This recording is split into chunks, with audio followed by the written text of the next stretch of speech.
दिसंबर महीने की मोक्षदाय एकादशी का व्रत कब करना ज़्यादा शुभ रहेगा? 22 तारीख को या 23 तारीख को? पारण का शुभ मुहूर्त क्या रहेगा? और साथ ही गुरुजी द्वारा बताए गए उपाय, नियम, संपूर्ण जानकारी आपको इस वीडियो में प्राप्त होगी, तो ध्यान से वीडियो में बने रहिए। आप सभी शिव भक्तों को मेरा श्री शिवाय नमस्तुभ्यम और साथ ही ओम नमो भगवते वासुदेवाय। जैसे कि यह सुंदर व्रत एकादशी का अपने आप में अद्भुत है।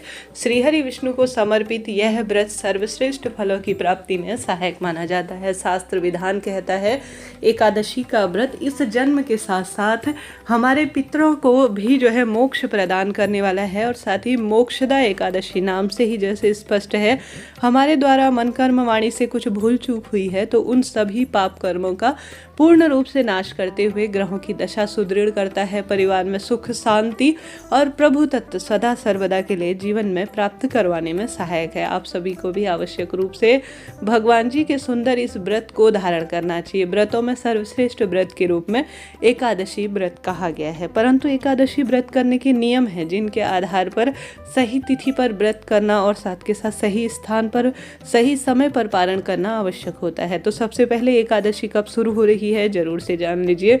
मोक्षदा एकादशी मार्गशीर्ष माह के शुक्ल पक्ष की जो यह एकादशी है वह 22 दिसंबर शुक्रवार सुबह 8:17 से शुरू हो जा रही है और यह तिथि समाप्त होगी 23 दिसंबर सुबह 7:12 से 5:05 के आसपास।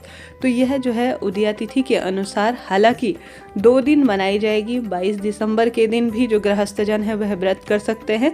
23 दिसंबर दिन शनिवार के दिन भी व्रत कर सकते हैं। 22 दिसंबर के दिन दशमी युक्त एकादशी होगी और 23 दिसंबर के दिन द्वादशी युक्त एकादशी होगी। तो आप सभी दोनों दिनों में किसी भी एक दिन को चुनकर व्रत कर सकते हैं, कोई दिक्कत की बात नहीं है। शास्त्रों में वर्णित है 22 तारीख को भी व्रत कर सकते हैं मोक्षदा एकादशी का और 23 दिसंबर को भी व्रत करने में कोई दिक्कत की बात नहीं है। हालांकि आप सभी इस चीज़ को भी नोट करते हुए चलिएगा कि जो एकादशी होती है वह अपने आप में जब 3 जैसे कि त्रयोदशी तिथि और साथ के साथ द्वादशी तिथि और एकादशी मिश्रित हम सभी को प्राप्त होती है ना, तो वह ज़्यादा श्रेष्ठ मानी जाती है।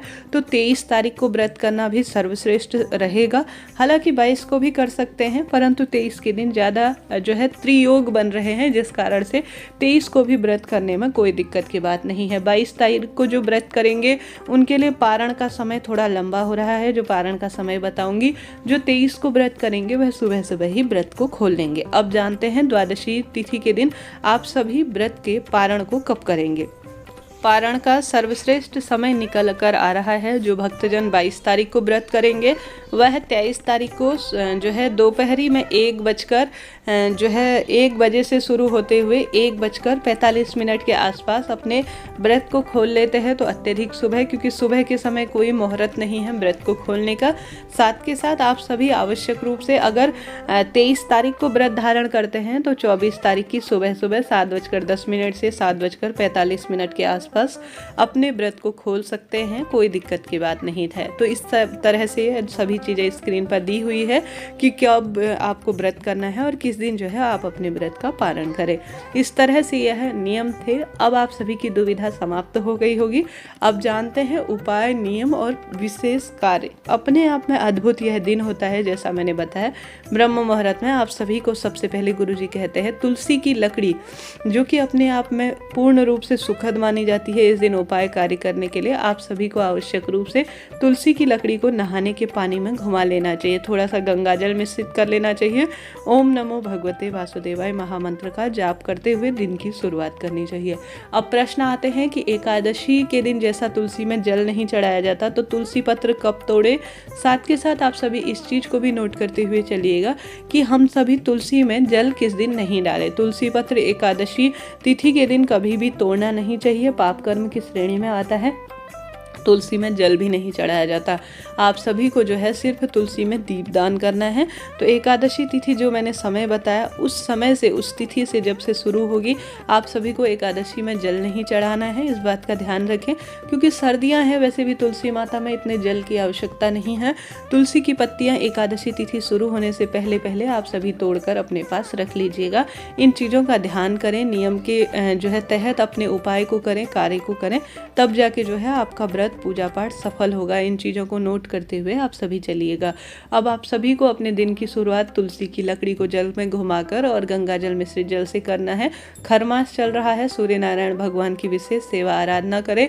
उन्हें जो है आवश्यक रूप से जल समर्पित करने में आवश्यक जो है स्वरूप में एक लाल फूल डालकर अगर सूर्य नारायण भगवान को जल अर्पित करते हैं तो अत्यधिक शुभता के रूप में इसे जाना जाता है। साथ के साथ आप सभी को तुलसी की माटी को जो है अपने मस्तक पर तिलक के रूप में धारण करना है, अत्यधिक शुभता के रूप में इसे जाना जाता है। साथ के साथ आप सभी को गौ माता अगर घर के आसपास है तो इस दिन आप सभी को प्रयत्न करना है, या तो गौ माता को भी आप जो फल खा रहे हैं उसी का एक हिस्सा गौ माता को खिलाएं, या जो रोटी खिला रहे हैं ना उसे आवश्यक रूप से अपने पितरों का स्मरण करते हुए, ध्यान करते हुए खिलाएं। ऐसी मान्यता है, इससे पितृ तृप्त होते हैं। गुरुजी कहते हैं एक टुकड़ा गुड़ रखकर, एक टुकड़ा गुड़ रखकर, सर्दियाँ चरम सीमा पर है, गौ माता के लिए बहुत लाभकारी रहेगा। एक टुकड़ा गुड़ रखकर सोमक पित्र का नाम लेकर, किसका नाम लेना है? सोमक पित्र का नाम लेना है। दशमी तिथि को भी यही उपाय करना है। एकादशी और द्वादशी दोनों तिथि में गुरुजी कहते हैं सोमक पित्र का नाम लेकर गौ माता को आपको यह गुड़ मिश्रित रोटी खिलानी है। पितरों का तारण होता है। प्रत्येक जो महिला कुल की द्योतक होती है वह पीहर पक्ष और ससुराल पक्ष दोनों के लिए जो है यह कार्य करती है, तो अत्यधिक शुभ माना जाता है।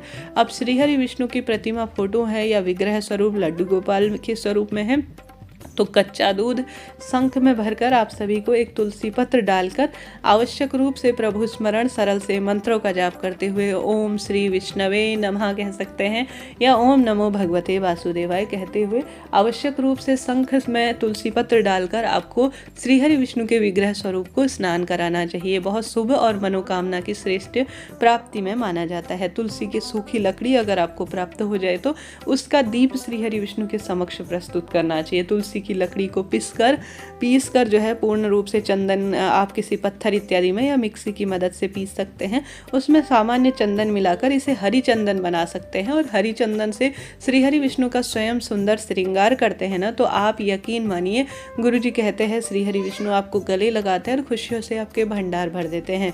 साथ के साथ आप सभी को एक लोटे में गंगाजल डालना है और थोड़ा सा काले तिल डालने हैं, और नहीं डालते सकते तो कोई दिक्कत नहीं, आप सभी साधारण जल ले जाएं एक अपने मटके में से। स्वधा स्वधा स्वधा 3 बार आपको बोलना है और महादेव पर, शिव पर जलाभिषेक करना है। ऐसी मान्यता है कि इससे जो है पितरों का तारण होता है, रोग कर्ज संकट का नाश होता है। साथ ही यह गीता जयंती के रूप में मोक्षदायी एकादशी का नाम वर्णित है। ऐसी मान्यता है इसी दिन से श्री कृष्ण भगवान ने गीता का पाठ किया था, अर्थात गीता को जो है श्री अर्जुन जी को सुनाया था। गीता जयंती के रूप में भी यह दिन मनाया जाता है। तो ऐसी स्थिति में इस दिन श्रीमद् भगवद गीता का पाठ को सुनना और स्वयं पढ़ना बहुत लाभकारी माना जाता है, श्रेष्ठ माना जाता है।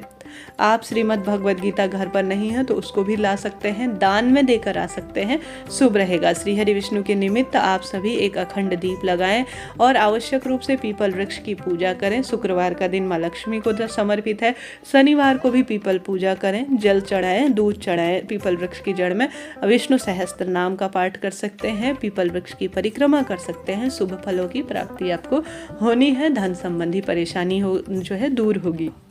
घर के मंदिर में अखंड दीप प्रज्वलित करें, विधि विधान से भगवान जी को भोग लगाएं, पूरे दिन भर में व्रत करें। फलाहार ले सकते हैं, दूध, दही, घी, शक्कर, शहद, जो आप लेना चाहती है, कहने का अर्थ है सात्विक चीज़ों का भोग लगाएं। झूठ, छल, कपट इत्यादि से पूर्ण रूप से अपने आप को दूर रखें। प्रभु स्मरण में समय व्यतीत करें, पूरा दिन एकाग्र होकर प्रभु स्मरण करें। रात्रि को भी आप भगवान की भक्ति करें, श्रेष्ठ रहेगा। भगवान जी के समक्ष ही आप पूरी रात्रि जागरण करते हैं तो श्रेष्ठ है, नहीं तो उनके समक्ष ही अपनी रात्रि निकालें। और साथ के साथ सुबह शुभ समय में व्रत को खोलें, ब्राह्मण जी को भोज कराने के बाद, भूल चूक के लिए क्षमा प्रार्थी होने के बाद। इस तरह एकादशी व्रत वीडियो उचित उपयोगी रहते हैं तो लाइक करें, शेयर करें, सब्सक्राइब करें। कोई मन में प्रश्न हो तो पूछ लीजिएगा, आपका अपना चैनल है, सभी सवालों के जवाब आप प्राप्त करेंगे। हर हर महादेव।